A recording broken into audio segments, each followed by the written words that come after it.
And really think about if what you are trying to do is actually rooted in love or if it's rooted Well, in it is. I do care about you guys. Because once we're born again, we're now justified when we go to heaven. If you really cared about me, you wouldn't be saying you guys, right? You wouldn't see yourself as separate from me, but you do because you see yourself as better. But if you're not born again, then we are separate. I am born again. Okay. Uh-oh, plot twist, what now? So if you are born again, if we love Jesus, John 14:15, we're supposed to keep his commandments. And I do keep It's probably time to...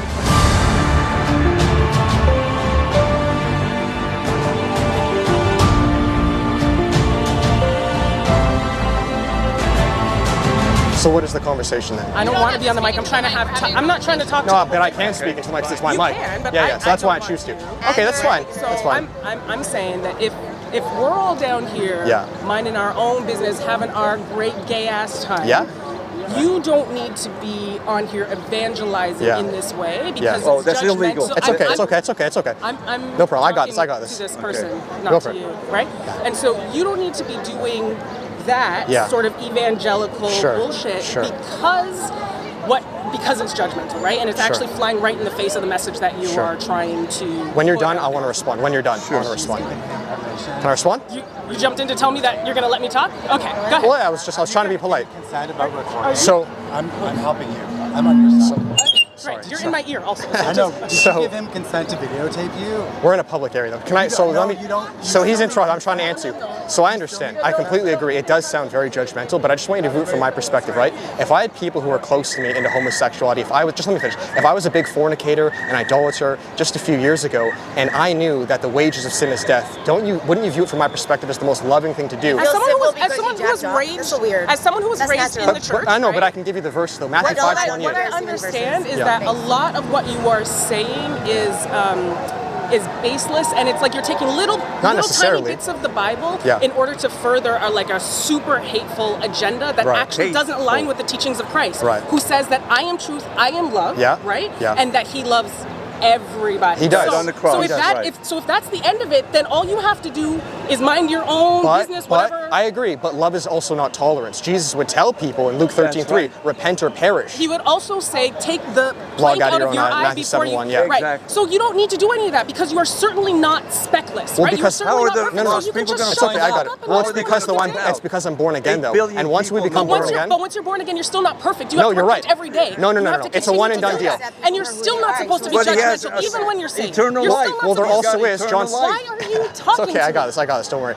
So John 7:24, Jesus says to judge righteously. So we're supposed to judge. So if a brother's in sin, and again, we're all in sin. But we're not your brothers though. You have to be in relationship with somebody in order to be. Well, we're also good point. 1 Corinthians 2:15, a spiritual man judges all things. That's to everybody. We're supposed to help our fellow brothers and sisters. And you're supposed to. Come on, you gotta let me answer. You keep cutting me off.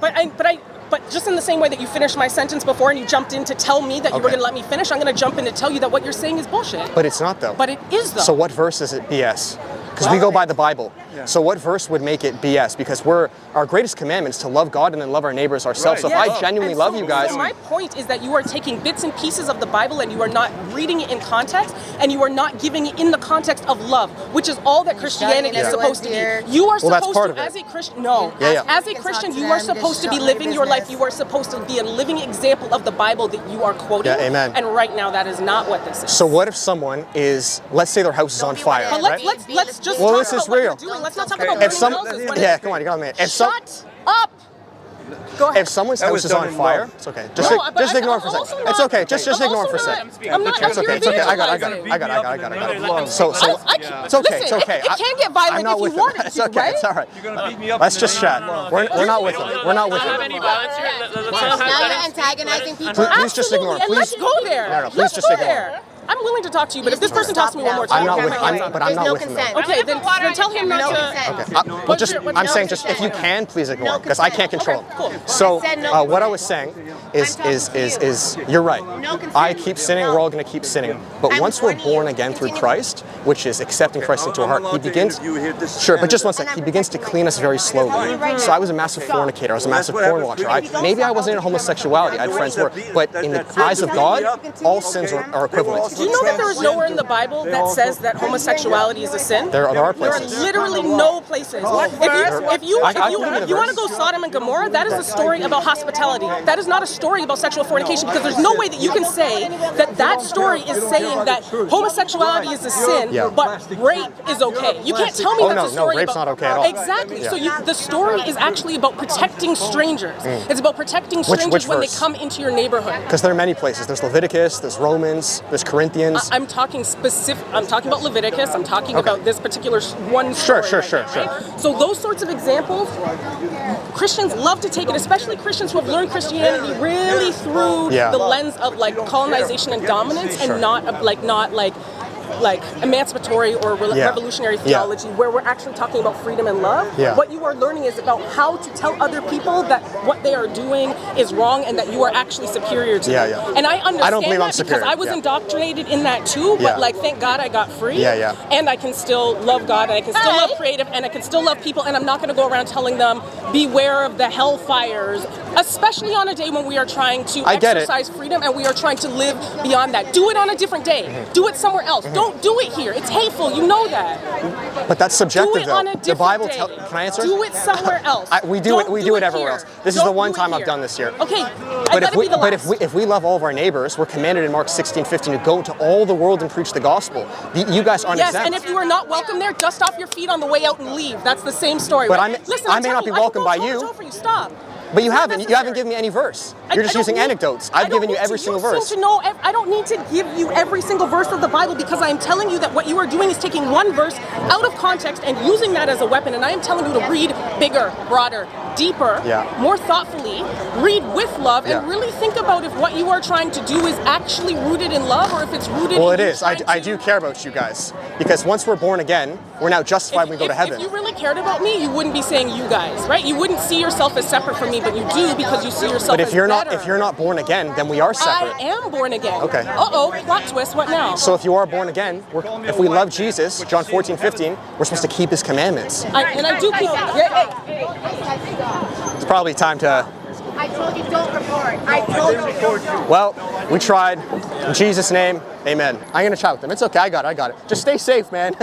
I'll chat. Okay. Sorry, what was the question? Are you less valuable? Are people that are not born again less valuable? In the eyes of God, we're all equally valuable because we're all children of God. In the eyes of you? No, well, in the eyes of me, we're all the exact same. But the reason I say born again is because if we're not born again, then we're actually considered children of the devil. So we're either children of God or children of the devil. Now, our inherent value is... Remember whose land you're on. I don't know, you guys keep bringing on land. This is God's land. Sure. I don't know why that And the devil is a son of God. That's my kin. Don't disrespect. The devil's a son of God? Sure. An angel. But he got cast out of heaven due to pride. He did. Yeah. And so why do I have to care whether or not I'm a son of God or son of the devil? Why is it more valuable for me to be a son of or a daughter of, or are they being of God? Well, because based on the Bible, I don't want you guys to perish. You know, Jesus, although he loves everyone, he's very exclusive. Like if we're a child of God, which is a one and done deal, you're born again, you're good. Okay. Right? Yeah. But what if I want to do what I want to do, and I want to be loved the way I want to be loved? Yeah. Does that have any value to you, or are you insisting that for you to be a better Christian, or I don't know what Christian you are, born again person, who God accepts into heaven whenever? Yeah. If I don't want that, and if other people around me don't want that, and don't care for it, why do you still need to love me in that way? Can you love me in the way that I want to be loved instead? That's a great question. I don't want you to get hit. 3 years ago, when I was not born again, I was a massive fornicator. I was a massive porn watcher, and I wanted to live my life a certain way. But the problem with that is that my way is not God's way, and the wages of sin is death. But here's what I did, though. Here's what I did. Because I've now been celibate for 3 years, and my flesh didn't want to do this. But once I'll just say this, but once I humbled myself and I said, Christ, if you are real, fill me, he changed my desires. So it's not even me like, oh, I'm struggling. So I just don't like having sex anymore? Because it's not that now my flesh does, yes, but the spirit that now lives within me overweighs that. So that's how I've been celibate for 3 years. So will I get tempted at times? It's not better for you to be celibate than not. No. Yeah, it's not a matter of that, but it's based on what Christ wants us to do. So as we become born again, what he wants you to do. He doesn't care what I do. He cares maybe what you do. Well, when we're born again, though, we naturally become children of God. I do not want to be born again to be a child of God, so that he can tell me how to have sex and what's good for me and what's not good. Well, it's not that I'm fine. Yeah. It's not that he's. Well, we think that we're fine, but the wages of sin is death. Like, Like everyone dies. We're all gonna die. No, I know, but see it from my perspective. If you're born again, if you're born again and you believe that, if you feel confident about that enough to change your whole life and have this value system that looks, then that's fine. Sure. When you die, you have no idea what's going to happen, or you do. Well, we know that we're going to go to heaven, though. Perfect. And we want the same for everybody. I don't really want to go somewhere where I'm going to have arguments about how I live my life. No, you're not going to have arguments. But what I mean, though, is like, don't even worry so much about what you can and can't do. Just focus on Christ, and naturally things change. Because I'm still a sinner. I'll swear at times. I'll get lustful. So it's not a matter of like being perfect or anything. It's just once we're born again, kind of like a cup, right? Just view this with cup. Imagine that's dirty water. When we hold under a clean faucet of water, very slowly the water begins to be more Christ-like. So this is called the sanctification process. But what you're doing right now is you're creating a dichotomy between what is clean and right and good and white. Well, what God says. Fine. Sure. What God says. Sure. And then what man has interpreted God's message to be. Which can be the same as what God said, because who cares, right? Sure.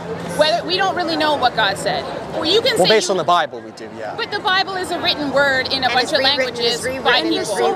Well, we have the original manuscripts in Greek, though, Koine Greek, so we can find those. Have you read them in Greek? The codexes, yes, we have those in museums. I'm not Greek, no. So you're a Paulton, that's not even. But I'm familiar enough that I know the core doctrine lines up. Yes. Okay, so then you also know that in the Bible, in its original languages, that God was referred to by more than one pronoun, right? That God actually isn't gendered, like. Well, he's referred to as a him, as a father, as a male. Oh, in English. In English. But God is also referred to as she, and God is also referred to as they, and not just when speaking about the Trinity. Can you let me know where he's referred to as a she?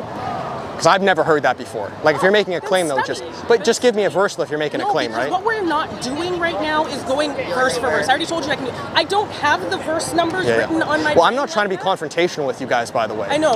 But we are here to spread the gospel, though. But it's not. You can't force it down people. You need to ask people. I get it, but to be fair, guys. You don't get it because you're out here with the mic. You have somebody recording. Yeah. This is not okay. It's not how you talk to people. If you want to share something respectfully, you ask for somebody. Hey, what's your name?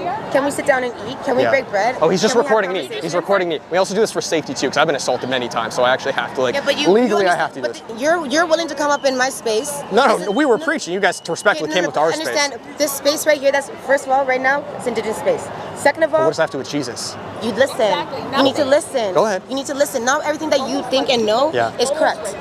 Sure. You're in space that is meant for people to relax and have a safe time. Do you understand the importance of what pride is about? We already told them. Do you understand what it originated from? Do you understand? Satan. That's where pride. He fell out of heaven because of pride. That's where it originated from, if you're asking. What you're doing is Satanism work. Okay. You are forcing people to hear what you have to say. Nobody asked you. You're not doing it. Well, that's fine. Then so what we're going to do is we're going to keep preaching then. You're arrogant. That's fine. And you think that it's okay. It's not. It's not okay. If this doesn't affect you, then why don't you just move on then? We'll continue to preach. What it does affect is people who can't speak up, who don't want to speak up because they feel fearful. There are other people here that have been indoctrinated and have been harmed by the same church, the same religion that you're talking and preaching about. I get it. The same religion that's colonized people all around the world. Yeah, but Jesus didn't do that. Those are Catholics. I don't give a fuck what Jesus said. I don't give a fuck what Jesus would do. So we're going to head out then. If you don't want one-on-one, we're going to head out. Keep moving and stop harassing people. We're not harassing. You're harassing people. By you shouting this in people's ears, you're traumatizing other people that don't want to hear this. You're not thinking about people that have suffered at the hands of hearing people talk like this. Yeah. And you're still fucking recording me, and we've asked just not to. Well, because we're trying to leave now. So we're going to head out. That doesn't mean you can still record me. He's recording me for my safety. We're in a public area. If you don't want to be on camera. You're in a public area where this is one of the most safest spaces to be, and you're talking about your safety. Meanwhile, you're spewing hate at people that didn't ask you for it. That's fine. God bless you. God bless you. We wish you the best. Do you want to go back there? We can go to a different spot. If you want to begin, you can go again. I'm going to put you in the videos too, bro. You were fire. Your preaching was good. I really like that. It's up to you. Your content, man. You need to do what you need to do. No, man, dude, you did great. You got that fire preaching, man.